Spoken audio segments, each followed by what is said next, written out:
નમસ્કાર વિદ્યાર્થી મિત્રો, મારું નામ છે આશીષ. આપનું સ્વાગત છે વિડિયો લર્નિંગ લેક્ચર. હવે આજે આપણે જોવાનું છે બહુ જ સરસ ટ્રિકી મેથડ વિકલન માટેની, અને એ પણ ખાસ ગુડ વિધેય માટેની. ચલો પહેલા તો એ સમજી લઈએ કે ગુડ વિધેય કોને કહેવાય. કોઈ પણ એવું સમીકરણ, કોઈ પણ એવું વિધેય કે જેની અંદર તમે x અને y ને અલગ નથી પાડી શકતા.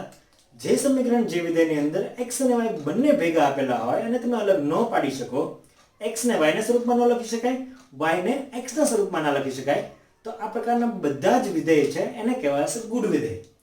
તો કોઈ પણ ગુડ વિધેયનું સમીકરણ આપેલું હોય અને એ સમીકરણનું તમારે dy/dx વિકલન મેળવવાનું થાય, તો આ વિકલન માત્ર 4 સેકન્ડની અંદર કેવી રીતે મેળવવું તે આપણે આ વિડીયોમાં શીખવાનું છે. તમે ગુડ વિધેય માટેનો સ્વાધ્યાય 5.3 આપેલો છે, એના માટેનો એક વિડીયો મેં અગાઉ અપલોડ કરેલો છે. જો તમે ના જોયો હોય તેના માટેની લિંક ડિસ્ક્રિપ્શનની અંદર આપેલી છે, તમે જોઈ શકો છો. હવે અત્યારે આપણે શરૂ કરીએ છીએ ગુડ વિધેય માટેનું શોર્ટકટ. તો ચલો, આ આપેલ સમીકરણ છે એનો જો મારે જવાબ જોતો હોય તો આના માટેનો જવાબ થશે 3x² + 4y છેદમાં 3y² + 4x - sin y. તો જો મિત્રો, આવી ગયો ને જવાબ 3 થી 4 સેકન્ડમાં. કેવી રીતે? ચલો સમજી લઈએ. કોઈ પણ ગુડ વિધેય આપેલું હોય અને એનું તમારે વિકલન એટલે કે dy/dx મેળવવાનું થાય, તો આ dy/dx માટેનું સિક્રેટ સૂત્ર છે. ઋણ નિશાની પહેલેથી મૂકી દઈશું આપણે. પછી કરવાનું છે વિકલન x ની સાપેક્ષે. આખા સમીકરણનું x ની સાપેક્ષે વિકલન કરીને અંશમાં મૂકવાનું છે. પણ ખાસ વાતનું ધ્યાન એવું રાખવાનું છે કે જ્યારે બી તમે x ની સાપેક્ષે વિકલન કરો છો તો y ને આપણે અચળ પદ તરીકે લઈશું. બરાબર છે? હવે છેદની અંદર y ની સાપેક્ષે વિકલન કરવાનું છે અને ત્યારે આપણે x ને અચળ તરીકે લઈ લેશું. જો આ પદ્ધતિ તમારા મગજમાં ફિટ થઈ ગઈ, તમે 3 થી 4 દાખલાઓ આ રીતે સાઈડ કરી લીધા, તો પછી આ પ્રકારનો કોઈ પણ દાખલો કોઈ પણ સ્પર્ધાત્મક પરીક્ષામાં પૂછાશે, જેમ કે ગુજસેટ છે, JEE છે, નાટા છે, NDA છે, કોઈ પણ સ્પર્ધાત્મક પરીક્ષામાં તમે જવાબ માત્ર એક સ્ટેપની અંદર 4 સેકન્ડમાં ગણી શકો છો.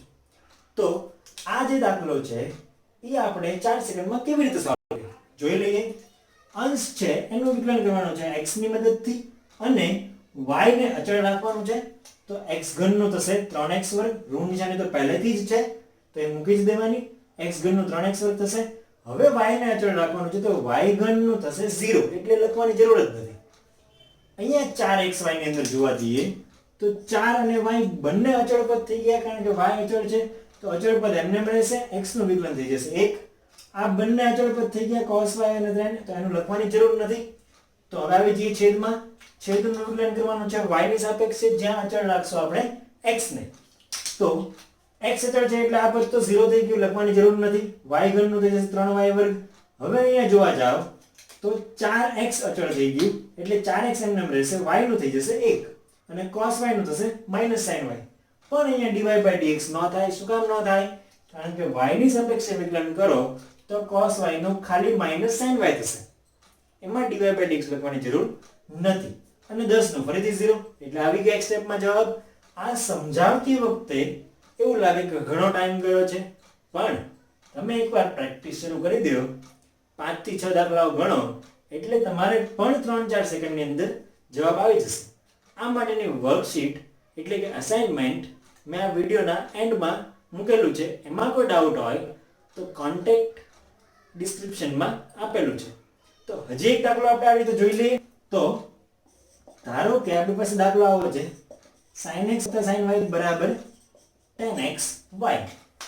હવે બીજી એક શરત, ના કોઈ વધારે અઘરી શરત નથી, પણ ખાલી ધ્યાન એટલું રાખવાનું છે કે બધા જ પદો બરાબરની ડાબી બાજુએ હોવા જોઈએ. કોઈ પદ બરાબરની જમણી બાજુએ હોવું જોઈએ નહીં, એટલે કે = 0 હોવું જોઈએ. બરાબર છે?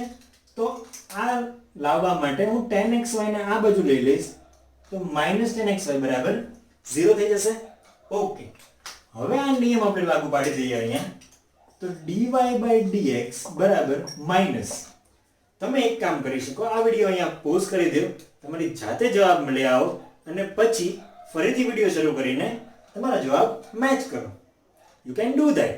So dy by dx is equal to minus, હવે કરવાનું છે વિકલન x ની સાપેક્ષે y ને અચળ રાખવાનું છે, તો x ની સાપેક્ષે sin x નું થશે cos x, આ અચળ છે એટલે 0 થઈ જશે, લખવાની જ જરૂર નથી, માઈનસ tan xy નું થઈ જશે sec વર્ગ xy, અને xy નું ફરીથી જો હું x ની સાપેક્ષે વિકલન કરું જ્યાં y અચળ હોય તો y બહાર આવી જશે અને કૌંસમાં વધે dx by dx અને એ થઈ જશે 1, એટલે આનો જવાબ આવે y છેદની અંદર.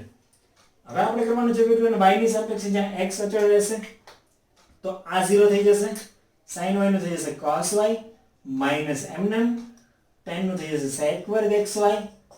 હવે ફરીથી આ જે પદ છે ઈ જ પદ પણ y ની સાપેક્ષે વિકલન અને x અચળ છે તો x બહાર આવી જશે અને વધે dy by dy, એટલે dy by dy 1 થઈ જાય એટલે અહીં આવી જશે x. તો આ તમારો જવાબ થઈ ગયો. મેં પહેલા જ કીધું કે આની સમજૂતી છે, એ સમજૂતી આપવામાં ટાઈમ જાય છે, પણ તમે પ્રેક્ટિસ કરી લ્યો પછી તમારા માટે ડાબા હાથનો ખેલ છે કે તમે આ સમ 4 સેકન્ડમાં સોલ્વ કરી શકશો. હોપ તમને આ મેથડ, આ ટ્રીક ખૂબ જ ગમે હશે. તો ચલો મિત્રો, આ વિડીયો તમારા બીજા મિત્રો સાથે, તમારી સ્કૂલમાં, તમારા ટ્યુશનમાં બધી જગ્યાએ તમે શેર કરી શકો છો, અને આ વિડીયો લાઈક, કમેન્ટ, સબસ્ક્રાઇબ કરવાનું ના ભૂલશો. Stay tuned, stay connected for more videos like this. Thank you so much.